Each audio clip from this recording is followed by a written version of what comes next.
Good morning. Happy Friday. So today, I'm laughing because it's Tuesday.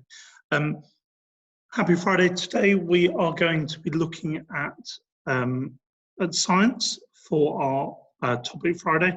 So we're going to be investigating or launching an investigation on our science unit, which is forces. We're going to be including friction in there and looking at different surfaces. Okay. So I'm just going to share with you my slides. And it'll start. Oh no. Goodness.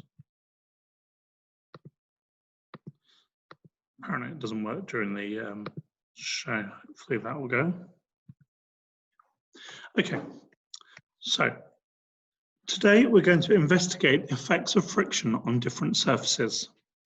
By the end, we'll be able to explain the force of friction. I can make predictions about what surface creates the most friction for a toy car. I can take measurements and record my results in a table, and then we'll be able to explain them. Okay. Put me in the top corner again. So, forces make things move. Whenever an object starts to move or move faster, it is a force making this happen. Forces can also make things stop moving or slow down. But what is a force? So forces are push and pulls, so we can push something or we can pull something. These pushes and pulls always change the motion of an object. They will either make it start, to stop move, or speed up, slow it down, or even make it stop. So sometimes you can push on something and it doesn't move. That's because the weight of the object requires a much more pressure to make it move. Okay, we can't talk to our partner about the different examples of force, but what I'd like to do is, again, I would like to play pointless. So I would like you to think about something that requires a push or a pull. I'd like you to film it or just talk about it on camera and put it in your portfolios. And I'll pick, again, my favorite pointless answer. So think of something that nobody else is going to suggest and film that and show that moving, being pushed or pulled. Okay. So again, my pointless answers, I'd like those in on our portfolios, and I'll pick my favorite pointless answer. Okay. So pointless answer on the portfolios, examples of forces changing the motion of different objects. Okay, fantastic. So making things move. Cyclists sometimes travel over different surfaces. By pushing the pedals harder or faster, he or she can change the motion of the bicycle. It will speed up or it can slow down. Speed up and slow down. When a cyclist pulls on the brakes, the brake pads will push on the wheels, changing the bicycle's motion. It will slow down and eventually stop. Cyclists sometimes travel over different surfaces like grass, gravel, sand, or road, or ice, but definitely not recommended. So how do the different surfaces affect the motion of the bicycle? So which surface will be easier to travel over? I'm going to pause and I would like you to label these 1, 2, 3, and 4. The first one being the easiest to travel over and the last one being the hardest. So 1 to 4, and we can label those. Let's just pause there. So now you've pressed play again, it's because you've put a number on those. What do we think? So in my personal opinion, roads easiest, number 1. And sand, oh my goodness, has anyone ever cycled over sand? Really, really tricky. The others, it depends, I suppose. So these surfaces all exert, that's a good word, isn't it? Exert a force on a bicycle. That means give a force to the bicycle. The force is called friction. Friction is a force that holds back the movement of an object. It's a bit like if you can imagine being stuck in the mud and trying to move. It's much harder because there's friction there rather than just moving through the air, which is obviously much easier. Friction acts in the opposite direction to the movement of an object. So you can see the I've flipped the screen. So the driving force pushes the bicycle, making it move, and friction pushes on the bicycle, slowing it down. So the pedals have to go faster in order to create a force that overcomes the friction and creates movement. We do this every day of our lives by walking, by moving, but we don't ever think about it. So we're just putting a name to this. Different surfaces create different amounts of friction. The amount of friction created by an object moving over a surface depends on the roughness of the surface and the object and the force between them. That makes sense? So click the cyclist to watch the clip. Let's fingers crossed it works. Watch a group of children investigating friction created by different surfaces. So if you can't, for some reason, if you can't hear the sound or share the link, I know I've had trouble in the past with that, I will put the link in the description on the YouTube channel, okay?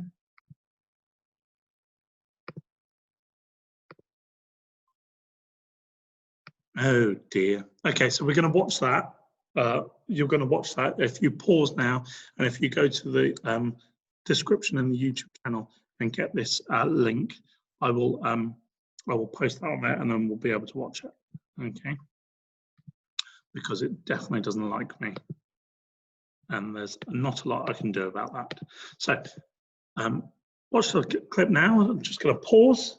And you're going to go to the bottom of the screen where the description is, and that BBC Education Clips link, hyperlink, will be in that description.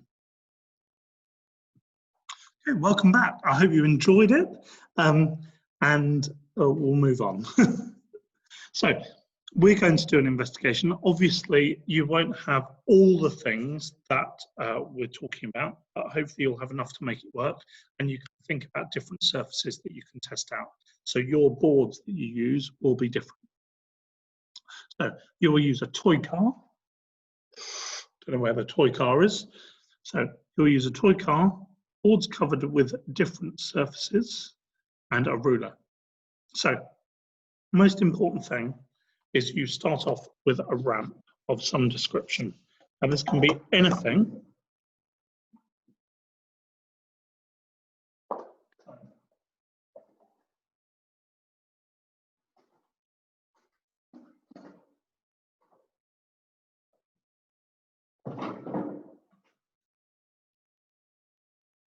I'm going to use here, I've got just a little board, and I can prop it up on one end. Now, it can be anything you prop it up with, but we need to be able to measure it. So you need your ruler to know how far off the ground it is. You need a ruler, a toy car, and boards covered with different, basically different things that we can use, which are made of different materials. So first of all, I've got this kind of hard board, and then I've got this shiny side, which is the whiteboard. I've got a bit of carpet, and I've got some paper.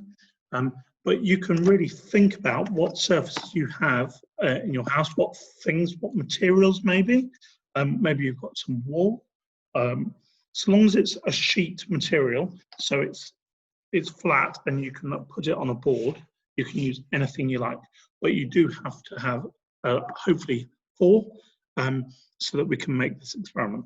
But you only need 1 car because we're going to try and make it as fair a test as possible, so that the overall board you're using and the car needs to remain the same throughout the experiment.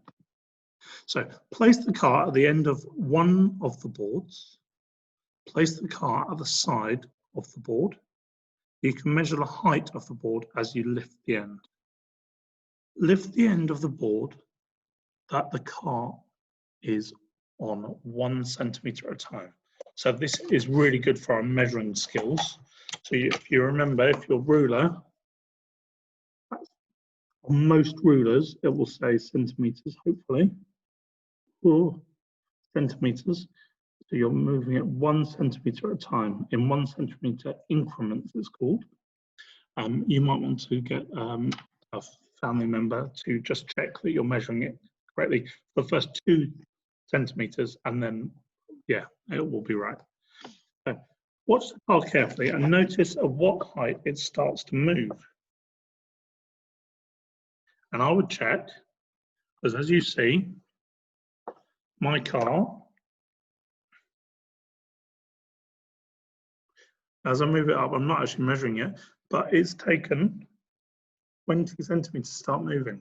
That's because the wheels are really not good for this. So you need a nice car that moves quite freely when you push it, okay?